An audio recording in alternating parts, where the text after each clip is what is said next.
Hello' বন্ধু, current আছামলৈ স্বাগতম। আজি আপোনালোকক নকওঁ সাঁচি গছৰ কথা। আজি অসমত সহজলভ্য এবিধ ঔষধৰ বিষয়ে আপোনালোকক অৱগত কৰিবলৈ লৈছোঁ।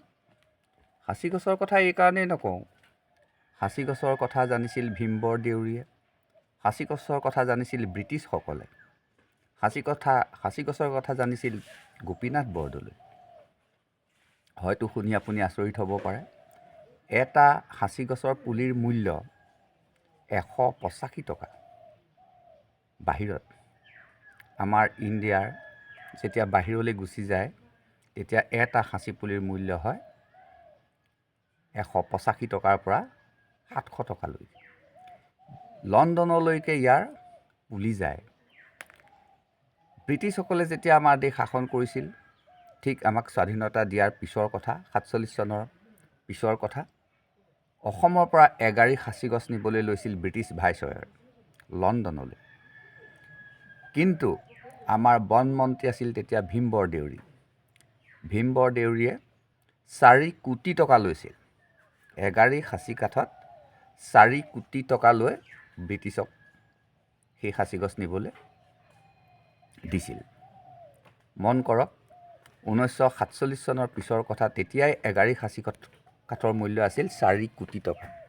তাকো লৈছিল স্বয়ং ভীমবৰ দেউৰীয়ে, বন মন্ত্ৰী, লৈছিল ব্ৰিটিছসকলৰ পৰা। যে কি নহওক, সেই গছৰ কথা বহুত ক'লোঁ। আজি ক'ম আপোনালোকক এইবিধ গছৰ কথা। এই যে গছবিধ দেখি আছে, এইবিধ ইমান মূল্যৱান গছ।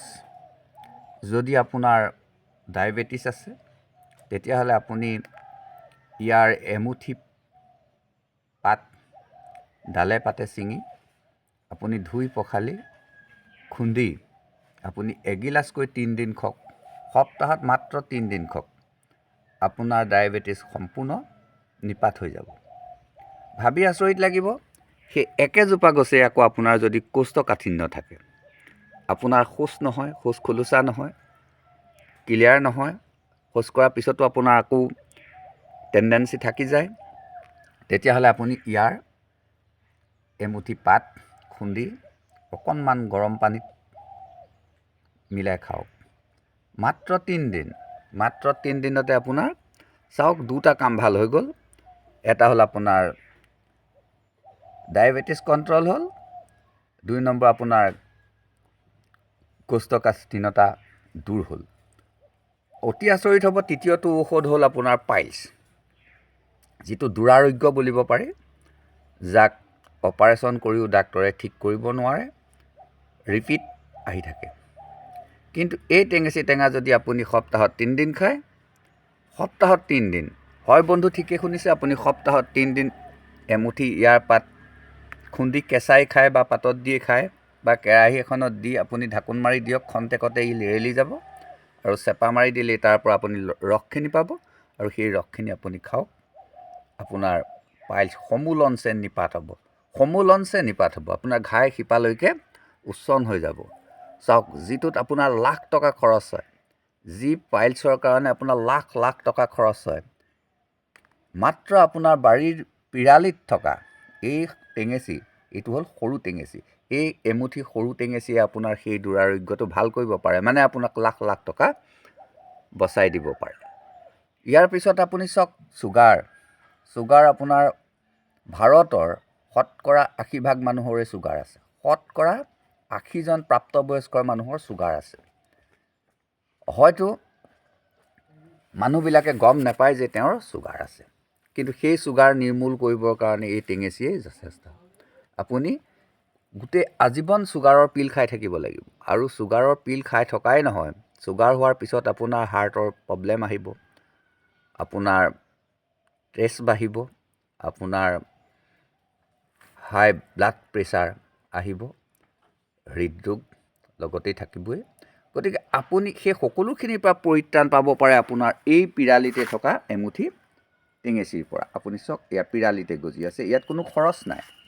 আপুনি ইয়াক কোনো সাৰ দিব নালাগে, পানী দিব নালাগে, কোনো খৰচ কৰিব নালাগে, গোবৰ জাবৰ দিব নালাগে। ই স্বাভাৱিকভাৱে হৈ থাকে। আপুনি খাই থাকক, হৈ থাকিব, খাই থাকিব, হৈ থাকিব। যে টেবলেট কিনাৰ দৰে বাৰে বাৰে আপুনি ফাৰ্মেচিলৈ গৈ থাকিবও নালাগে, আপুনি ঘৰতেই পাই থাকিব। কিন্তু আমি অৱহেলা কৰিব নালাগে। ঠিক আছে, আপোনাৰ ছুগাৰ নাই ভাল কথা, আপোনাৰ প্ৰেছাৰ নাই ভাল কথা, আপোনাৰ পাইলছ নাই ভাল কথা, আপোনাৰ হৃদৰোগ নাই অতি ভাল কথা।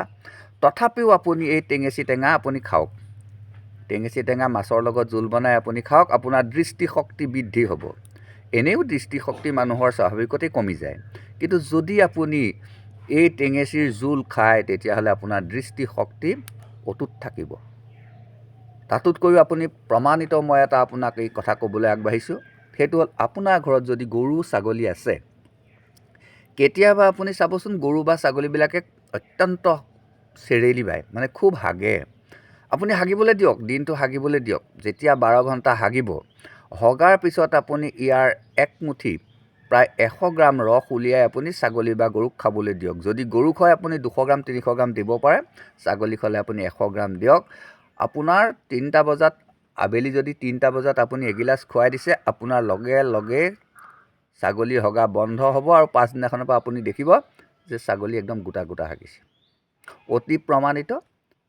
ঠিক একেটা প্ৰক্ৰিয়াই আপোনাৰ মানুহৰ ক্ষেত্ৰতো প্ৰযোজ্য হয়। যেতিয়া আপোনাৰ ঘৰৰ কোনোবা বা আপোনাৰ বা কাৰোবাৰ ইষ্টমিষ্টৰ যদি হাও পৰে, চেৰেলি বায়, আপুনি নিশ্চিন্ত মানে টেঙেচি এমুঠি বুটলি খুন্দি 1 গিলাচ ৰস কৰি আপুনি খাই দিয়ক, আপোনাৰ সকলো ৰোগ চেচ, অৰ্থাৎ আপোনাৰ ষ্টমাক ক্লিন।